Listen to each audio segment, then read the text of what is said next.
In this video, I'm showing you how to clear all these markers in Adobe Premiere Pro software with just single click.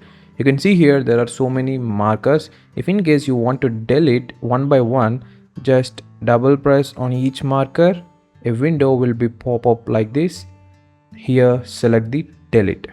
If you delete like this, it takes a lot of time, but I'll show you how to delete all these with single click. Just move the mouse cursor to here, right click, and you can see some more options. Actually this option should be enabled, but here it's not. Now the sequence is selected, that's why it's not showing. If in case any sequence selected automatically, press on blank area anywhere to deselect it. Now select in between the markers. You can see clear markers option will be shown. Just click on it.